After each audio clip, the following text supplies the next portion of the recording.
बदलते भारत की शान।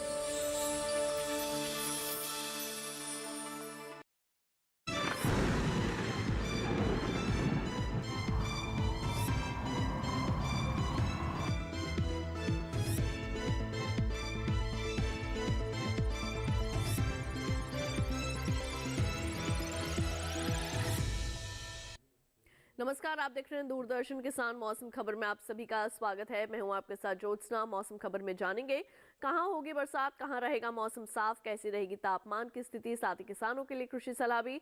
शुरुआत करते हैं आज की 5 बड़ी खबरों के साथ, जिसमें आइए सबसे पहले हम आपको जानकारी देते हैं यहाँ पर जम्मू कश्मीर के बारे में। यहाँ पर कहीं कहीं जो है वो बर्फबारी हो सकती है। इसके साथ ही बढ़ते हैं आगे और अब बात कर लेते हैं उत्तराखंड की। यहाँ पर भी कुछ एक इलाकों के अंदर जो है वो बर्फबारी होने के आसार लगाए जा रहे हैं।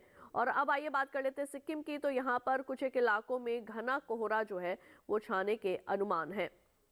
और अब आइए बढ़ते हैं आगे, अब आपको बताते हैं अरुणाचल प्रदेश के बारे में। तो यहाँ पर बिजली की चमक के साथ तेज हवाएं जो है वो अगले 24 घंटों के दौरान चल सकती हैं। असम में भी बिजली की चमक के साथ तेज हवाओं के चलने की संभावना लगाई जा रही है। 5 बड़ी खबरों के बाद अब बारी आती है सर्द अपडेट के बारे में आपको जानकारी देने की। मौसम विभाग द्वारा कौन कौन से ऐसे राज्य हैं जिनके लिए चेतावनी जो है वो जारी की गई है, और इसके बारे में भी आपके लिए जानना बेहद ज़रूरी है, जिसमें हम यहाँ पर सबसे पहले आपको जानकारी देने वाले हैं पूर्वोत्तर भारत के बारे में। तो पूर्वोत्तर भारत में जो है यहाँ पर असम, मेघालय और अरुणाचल प्रदेश में जो है वो बिजली की चमक के साथ बरसात हो सकती है, और यहाँ पर तेज हवाएं भी जो है वो चल सकती हैं। तो यहाँ नजर बनाए रखने की आवश्यकता है। अब आइए रुक कर लेते हैं उत्तर पश्चिम भारत के पर्वतीय क्षेत्रों का। तो जम्मू कश्मीर, हिमाचल प्रदेश में जो है वो तेज हवाएं चल सकती हैं और यहाँ पर भी बरसात हो सकती है। और इसके साथ ही गिलगित में भी जो है और लेह लद्दाख में भी जो है वो बरसात और तेज हवाएं चलने की संभावना है। उप हिमालय पश्चिम बंगाल में भी जो है वो वर्षा हो सकती है। अब आइए बात कर लेते हैं मौसम पूर्वानुमान की, यानी कि अगले 24 से 48 घंटों के दौरान देश भर में कैसा रहने वाला है मौसम का हाल। तो गिलगित, लेह लद्दाख और जम्मू कश्मीर में जो है वो कहीं कहीं वर्षा होने की संभावना है अगले 24 घंटों के दौरान। हिमाचल प्रदेश और उत्तराखंड में भी जो है वो बरसात हो सकती है। फिलहाल के लिए उत्तर पश्चिम भारत के जो मैदानी हिस्से हैं, यानी कि पंजाब, हरियाणा, चंडीगढ़, राजधानी दिल्ली, यहाँ पर वर्षा नहीं होगी। और उत्तर प्रदेश में भी बरसात के आसार फिलहाल के लिए नजर नहीं आ रहे हैं। पूर्वी भारत का ये रुख कर लेते हैं। तो उप हिमालय पश्चिम बंगाल और सिक्किम में कहीं कहीं वर्षा होने की संभावना है। तो वहीं दूसरी ओर बिहार, झारखंड और ओडिशा सहित गांगे पश्चिम बंगाल में मौसम साफ रहेगा। पूर्वोत्तर भारत के अरुणाचल प्रदेश, असम और मेघालय में जो है वो बरसात होने की आशंकाएं लगाई जा रही हैं। अब दक्षिण भारत की अगर बात करें तो यहाँ पर अंडमान निकोबार द्वीप समूह में कहीं कहीं वर्षा हो सकती है, लेकिन जो शेष हिस्से हैं यानी कि तटीय आंध्र प्रदेश, तमिलनाडु, पुडुचेरी, यहाँ पर मौसम शुष्क बना रहेगा। केरल और कर्नाटक के जो भीतरी और तटीय इलाके हैं यहाँ पर भी बरसात नहीं होगी। अब आइए बढ़ते हैं आगे, पश्चिम भारत का अगर रुख करें तो मध्य महाराष्ट्र, कोंकण, गोवा और मराठवाड़ा में भी बरसात के फिलहाल के लिए कोई आसार नहीं है। सौराष्ट्र, कच्छ और गुजरात में भी वर्षा नहीं होगी। अंत में जायजा लेंगे मध्य भारत का। पूर्वी पश्चिमी मध्य प्रदेश, छत्तीसगढ़ और विदर्भ में भी फिलहाल के लिए बरसात के कोई आसार नहीं दिखाई दे रहे। अब आइए बात कर लेते हैं मौसम की चाल, यानी कि पिछले 24 घंटों के दौरान देश भर में कैसा रहा मौसम का हाल। तो पिछले 24 घंटों के दौरान हरियाणा में जो है वो तेज हवाएं चली, और पूर्वी उत्तर प्रदेश में पिछले 24 घंटों के दौरान कोहरे की स्थिति जो है वो देखने को मिली है, यानी कि यहाँ पर पिछले 24 घंटों के दौरान कोहरा छाया रहा। उप हिमालय पश्चिम बंगाल, सिक्किम, बिहार, झारखंड और ओडिशा में पिछले 24 घंटों के दौरान वर्षा हुई। गांगे पश्चिम बंगाल में भी पिछले 24 घंटों के दौरान बादल बरसे। पूर्वोत्तर भारत के भी लगभग सभी हिस्सों के अंदर जो है वो पिछले 24 घंटों के दौरान वर्षा देखने को मिली। दक्षिण भारत का अगर जायजा ले तो यहाँ पर भी अंडमान निकोबार द्वीप समूह में पिछले 24 घंटों के दौरान वर्षा की स्थिति रही। तमिलनाडु और पुडुचेरी में भी बरसात हुई है। मौसम की चाल में बढ़ते हैं आगे और अब जायजा ले लेते हैं हम यहाँ पर मध्य भारत का। तो पूर्वी और पश्चिमी मध्य प्रदेश में पिछले 24 घंटों के दौरान बरसात हुई। विदर्भ और छत्तीसगढ़ में भी बरसात के साथ साथ ओलावृष्टि की जो है वो देखने को मिली है। तो ये हमने आपको अभी जानकारी दी मौसम की चाल की। इसके साथ ही मौसम खबर में वक्त हो चला है एक छोटे से ब्रेक का। जल्द लौटेंगे वापस, कहीं मत जाइए, देखते रहिए दूरदर्शन के साथ।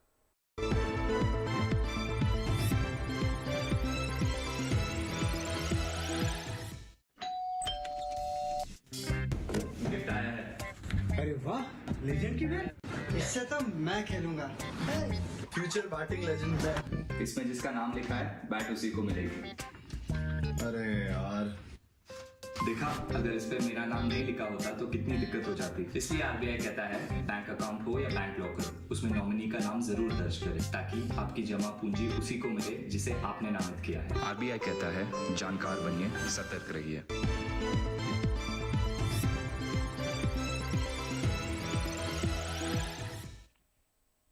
ब्रेक के बाद एक बार फिर आप सभी का स्वागत है दूरदर्शन के साथ के मौसम खबर में। आइए बढ़ते हैं आगे और अब बात कर लेते हैं तापमान की स्थिति की, यानी कि देश भर में 24 से 48 घंटों के दौरान कैसी रही न्यूनतम और अधिकतम तापमान की स्थिति।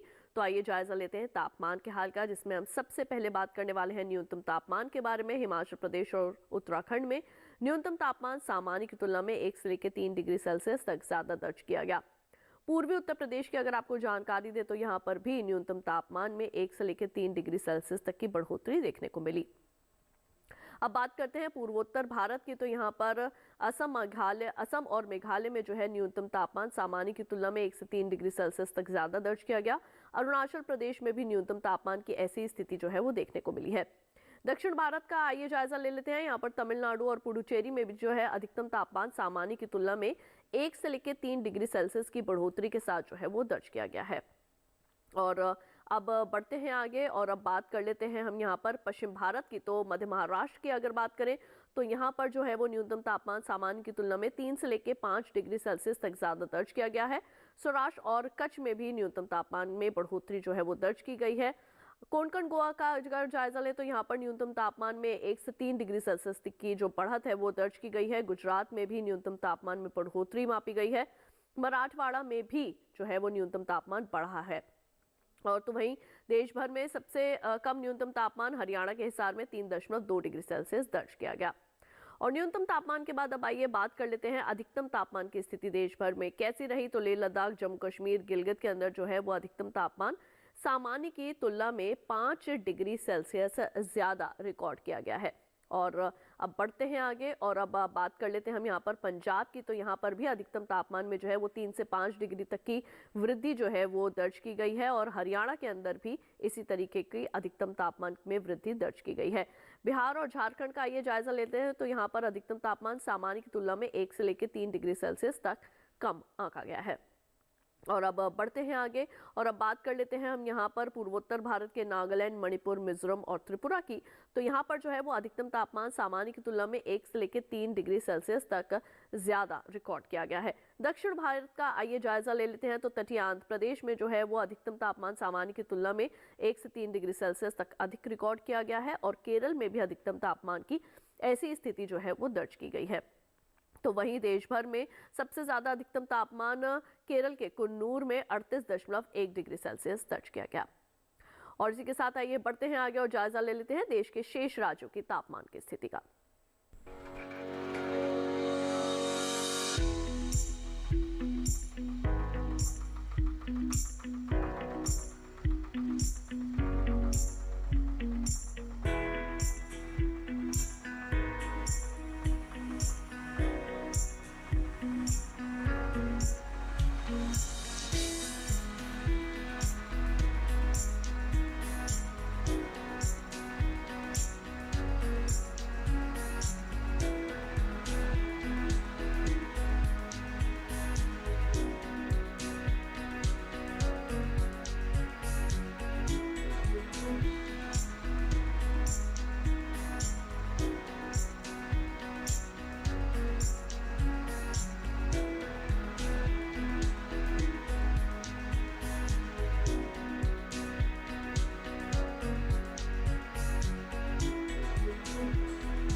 मौसम खबर में वक्त हो चला है एक और छोटे से ब्रेक का। जल्द लौटेंगे वापस अन्य जानकारियों के साथ। आप कहीं मत जाइए, देखते रहिए दूरदर्शन के साथ।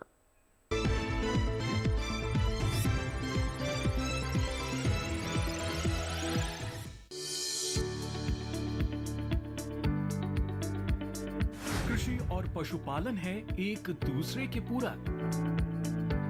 घर आंगन से लेकर व्यावसायिक फार्म तक, मुर्गी पालन से लेकर रेगिस्तान के जहाज तक,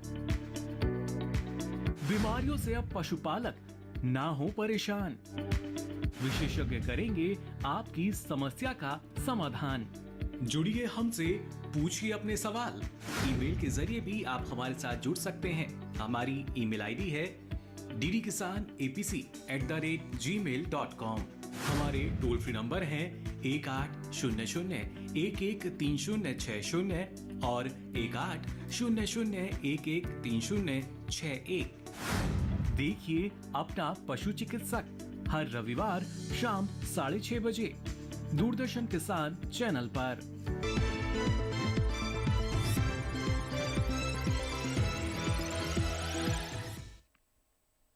ब्रेक के बाद एक बार फिर आप सभी का स्वागत है दूरदर्शन किसान के मौसम खबर में। आइए बढ़ते हैं आगे और अब बात कर लेते हैं वायु गुणवत्ता की, यानी कि वायु गुणवत्ता सूचकांक के आधार पर देश के कौन कौन से ऐसे शहर हैं जहां पर वायु की गुणवत्ता किस तरीके की जो है वो कितनी मापी गई है। इसके बारे में सबसे पहले हम बात करेंगे राजधानी दिल्ली के बारे में, जहां पर वायु की गुणवत्ता 401 जो है वो मापी गई है, जो कि खराब स्थिति में है, यानी कि कह सकते हैं यहाँ पर प्रदूषण का स्तर ज्यादा है। लखनऊ की 275 थोड़ी सी खराब स्थिति है यहाँ पर, लेकिन यहाँ पर भी प्रदूषण का स्तर जो है वो बढ़ा हुआ है। इसके बाद पटना की बारी आती है 112, यहाँ संतोषजनक स्थिति देखी जा सकती है। और बढ़ते हैं आगे और अब बात कर लेते हैं यहाँ पर बेंगलुरु की, तो 89 है यहाँ पर, जो कि अच्छी स्थिति इसको कह सकते हैं, यानी कि यहाँ पर जो मौसम है जो वो है वो खुला हुआ है, प्रदूषण यहाँ पर कम है। 242 है पुणे की, थोड़ी खराब स्थिति में है, लेकिन यहाँ पर भी प्रदूषण का स्तर जो है वो बढ़ा हुआ है। और अब बढ़ते हैं आगे, हैदराबाद की अगर बात करें तो 91 जो है वो यहाँ पर है, और ये भी एक अच्छी स्थिति में देखी जा सकती है, यानी कि यहाँ पर प्रदूषण का स्तर कम है। कोलकाता की 330 खराब स्थिति इसको कह सकते हैं, यानी कि यहाँ पर प्रदूषण जो है वो काफ़ी मात्रा में बढ़ा हुआ है। मुंबई की 291 है, यहाँ पर थोड़ी सी खराब स्थिति है, लेकिन प्रदूषण जो है वो यहाँ पर भी बढ़ा हुआ ही नजर आ रहा है। अहमदाबाद की अगर बात करें तो 255 थोड़ी खराब स्थिति के साथ मापी गई है यहाँ की वायु। और इसके साथ ही आइए बढ़ते हैं आगे और अब बात कर लेते हैं पर्यटन पूर्वानुमान की। देश में कहां कहां आप जा सकते हैं, वहां के मौसम और तापमान का हाल। शुरुआत करेंगे लेह लद्दाख से। शनिवार को यहां पर बादल छाए रहेंगे। सोमवार, रविवार और मंगलवार को यहां पर जो है वो बर्फबारी जो है वो हो सकती है। अधिकतम तापमान पर अगर नजर डालें तो शनिवार को यहाँ पर रहेगा 2 डिग्री सेल्सियस, रविवार से मंगलवार तक रहेगा 1 डिग्री सेल्सियस। और जैसे कि आप देख सकते हैं न्यूनतम तापमान चारों ही दिन एक जैसे बने हुए हैं, यानी कि -15 डिग्री सेल्सियस। अब बढ़ते हैं आगे, हिमाचल प्रदेश के मनाली की बात करें। शनिवार को यहाँ पर बिजली की चमक के साथ जो है वो वर्षा होने की संभावना है। रविवार और सोमवार को यहाँ पर बर्फबारी हो सकती है। मंगलवार को एक बार फिर से यहाँ पर बरसात होगी। अधिकतम तापमान शनिवार को रहेगा 10 डिग्री सेल्सियस, आगे आने वाले तीनों दिन रहेगा 8 डिग्री सेल्सियस। न्यूनतम तापमान की बात करें तो 0 रहेगा शनिवार को, -1 और -2 डिग्री सेल्सियस बाकी के दिन रह सकता है। न्यूनतम तापमान पंजाब के अमृतसर में शनिवार और रविवार को बादल छाए रहेंगे। अधिकतम तापमान 25 और 24 डिग्री सेल्सियस, न्यूनतम तापमान 7 और 8 डिग्री सेल्सियस। सोमवार और मंगलवार को लेकिन यहाँ अमृतसर में बरसात हो सकती है। अधिकतम तापमान दोनों ही दिन एक जैसे, यानी कि 22 डिग्री सेल्सियस, न्यूनतम तापमान 10 और 9 डिग्री सेल्सियस दर्ज किया जा सकता है। पर्यटन पूर्वानुमान में आइए बढ़ते हैं आगे और अब रुक कर लेते हैं हमारे अगले शहर का, जो कि है राजधानी दिल्ली। शनिवार और रविवार को यहाँ पर थोड़ा कोहरा जो है वो देखा जा सकता है। सोमवार को लेकिन यहाँ पर बरसात हो सकती है और मंगलवार को भी यहाँ पर बिजली की चमक के साथ जो है वो बादल बरस सकते हैं। अधिकतम तापमान शनिवार और रविवार को रहेगा 26 डिग्री सेल्सियस, लेकिन सोमवार और मंगलवार को रहेगा 24 और 20 डिग्री सेल्सियस। न्यूनतम तापमान 9, 10 और 12 डिग्री सेल्सियस दर्ज किया जा सकता है। मणिपुर का इम्फाल, शनिवार और रविवार को यहाँ पर कोहरा छाया रह सकता है। सोमवार को थोड़ा मौसम खुल सकता है, लेकिन मंगलवार को एक बार फिर से यहाँ पर जो है वो बरसात हो सकती है। अधिकतम तापमान पर अगर नजर डालें तो आगे आने वाले तीनों दिन रहेगा 26 डिग्री सेल्सियस, लेकिन मंगलवार को हो जाएगा 25 डिग्री सेल्सियस। न्यूनतम तापमान चारों ही दिन एक जैसे बने हुए हैं 8 डिग्री सेल्सियस के साथ। और इसके साथ ही आइए बढ़ते हैं आगे और रुक कर लेते हैं दक्षिण भारत के तमिलनाडु के ऊटी का। शनिवार को यहाँ पर कोहरा छा सकता है। रविवार से लेकर मंगलवार तक यहाँ पर बादल छाए रह सकते हैं। अधिकतम तापमान में किसी तरीके का कोई फेरबदल नहीं है, चारों ही दिन एक जैसे, यानी कि 22 डिग्री सेल्सियस। तो वहीं न्यूनतम तापमान में भी किसी तरीके के बदलाव के साथ 9 डिग्री सेल्सियस दर्ज किया जा सकता है। और अब बढ़ते हैं आगे और अब हम यहाँ पर रुक कर लेते हैं हमारे अगले शहर का, जो कि है केरल का कुन्नूर। अच्छी बात यह है कि यहाँ पर आगे आने वाले चारों ही दिन जो है वो धूप आपको अच्छी मिलेगी, यानी कि यहाँ पर मौसम बिल्कुल खुला मिलेगा आपको। अधिकतम तापमान पर अगर नजर डालें तो चारों ही दिन एक जैसे बने हुए हैं, यानी कि 36 डिग्री सेल्सियस। न्यूनतम तापमान में भी किसी तरीके का कोई फेरबदल नहीं है। न्यूनतम तापमान भी चारों ही दिन एक जैसे बने हुए हैं, यानी कि 25 डिग्री सेल्सियस न्यूनतम तापमान यहाँ पर रिकॉर्ड किया जा सकता है। महाराष्ट्र के मुंबई की आइए बात करते हैं तो शनिवार और रविवार को यहाँ पर अच्छी खासी धूप खिली रहेगी। अधिकतम तापमान 35 और 33 डिग्री सेल्सियस, न्यूनतम तापमान 20 और 19 डिग्री सेल्सियस। सोमवार को यहाँ पर थोड़े बादल छा सकते हैं। अधिकतम तापमान 33 और न्यूनतम तापमान 19 डिग्री सेल्सियस। मंगलवार को यहाँ पर थोड़े से बादल छा सकते हैं, या कह सकते हैं कि यहाँ पर कोहरा भी थोड़ा बहुत देखने को मिल सकता है। अधिकतम तापमान 32 और न्यूनतम तापमान 18 डिग्री सेल्सियस दर्ज किया जा सकता है। गुजरात के पोरबंदर का ये रुख कर लेते हैं। आगे आने वाले चारों ही दिन यानी कि शनिवार से लेकर मंगलवार तक यहाँ पर मौसम बिल्कुल खुला रहेगा, अच्छी खासी धूप खिली रहेगी। अधिकतम तापमान 34, 33, 32 और 31 डिग्री सेल्सियस दर्ज किया जा सकता है। न्यूनतम तापमान शनिवार को रहेगा 21 डिग्री सेल्सियस, लेकिन रविवार, मंगलवार और सोमवार को रहेगा 19 डिग्री सेल्सियस। और अब आइए बात कर लेते हैं हम खेती किसानी की। किसान भाइयों बहनों, कृषि वैज्ञानिकों की सलाह के मुताबिक अगर आप खेती किसानी करेंगे तो निश्चित तौर पर अपनी फसलों की अच्छी पैदावार आप हासिल कर सकते हैं। तो आज हमारे जम्मू कश्मीर और हिमाचल प्रदेश के किसानों के लिए क्या है कृषि वैज्ञानिकों की सलाह, जानते हैं इस खास रिपोर्ट में। जम्मू कश्मीर में गेहूं के खेत से पानी की निकासी का प्रबंध करें। किसान सरसों के खेत से जल की निकासी की उचित व्यवस्था कर सकते हैं। यहीं चने के खेत से भी पानी की निकासी का प्रबंध कर ले। जम्मू कश्मीर में आलू के खेत में निराई और गुड़ाई करते रहें। वहीं फूल गोभी की कटाई कर सकते हैं, साथ ही पत्ता गोभी की कटाई कर ले। इसके अलावा चने के खेत में निराई और गुड़ाई करें। यहाँ के किसान प्याज के खेत से जल निकासी की व्यवस्था करते रहें। प्याज के खेत में निराई और गुड़ाई कर लें। जम्मू कश्मीर में लहसुन के खेत में निराई और गुड़ाई कर सकते हैं। किसान मटर के खेत में भी निराई और गुड़ाई करें। हिमाचल प्रदेश में सरसों की बुवाई करें। किसान गेहूं के खेत में निराई करते रहें। यहाँ चने की बुवाई कर सकते हैं। इसके साथ ही मटर की बुवाई करें। हिमाचल में प्याज की बुवाई कर सकते हैं, वहीं लहसुन की बुवाई करते रहें। लहसुन के खेत में निराई और गुड़ाई कर लें। इस समय ब्रोकली की बुआई करने का सही समय है। अभी गाजर और मूली की बुआई करें।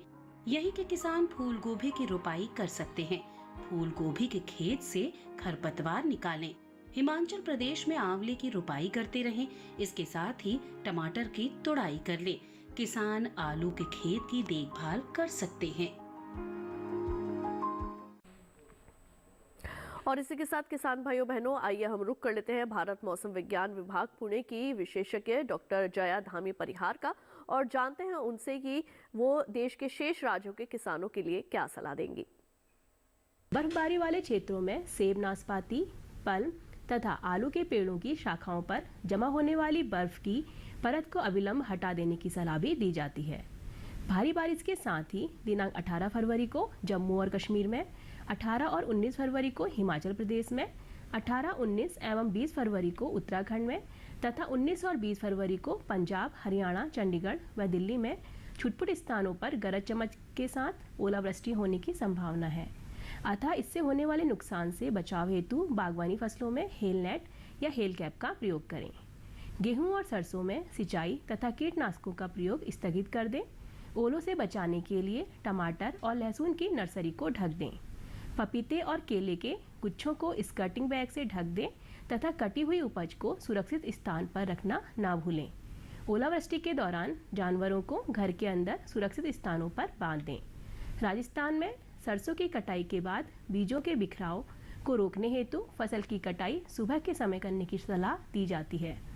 मध्य प्रदेश में मूंगफली, सोयाबीन और मक्का की बुआई तथा बसंतकालीन गन्ने की रोपाई के लिए खेत तैयार करें।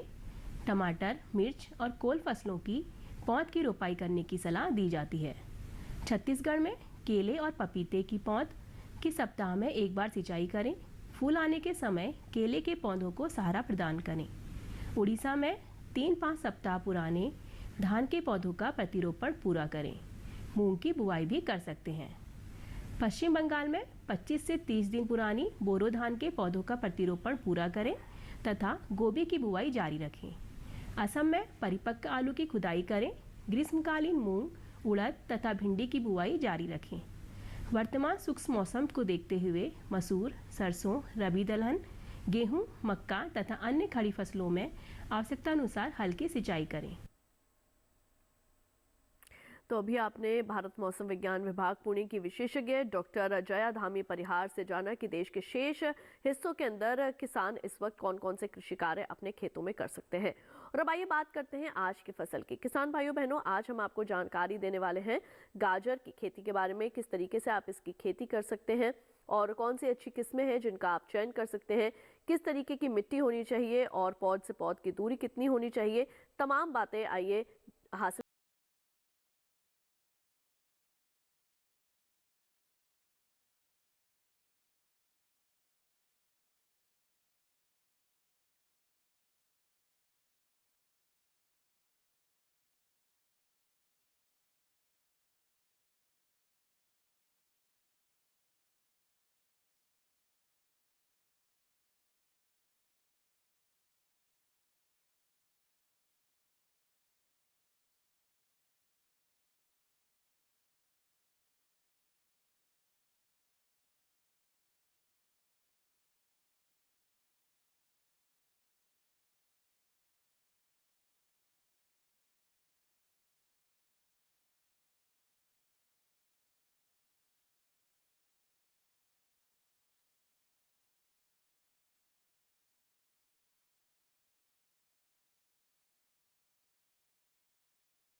से अनावश्यक पौधे निकालकर मध्य की दूरी अधिक कर देनी चाहिए। साथ ही बढ़ी हुई जड़ों में हल्की निराई गुड़ाई करते रहना चाहिए। गाजर की फसल पर मुख्य रूप से छोटे छोटे कीड़े मकोड़ों का प्रकोप होता है। इसकी रोकथाम के लिए नीम का काढ़ा पंप की मदद से 10 से 15 दिन के अंतराल पर छिड़काव करें। गाजर की फसलों में आर्द्र गलन रोग के कारण बीज के अंकुरित होते ही पौधे संक्रमित हो जाते हैं, जिससे तने का निचला भाग जो भूमि की सतह से लगा रहता है सड़ जाता है। फलस्वरूप पौधे वहीं से टूटकर गिर आते हैं। इस रोग की रोकथाम के लिए विशेषज्ञों की सलाह पर बीजोपचार कर ले। गाजर की जड़ों की खुदाई तभी करें जब वे पूरी तरह विकसित हो जाए। खेत में खुदाई के समय पर्याप्त नमी रखें। साथ ही फसलों को सुखाकर उचित स्थान पर भंडारित करें।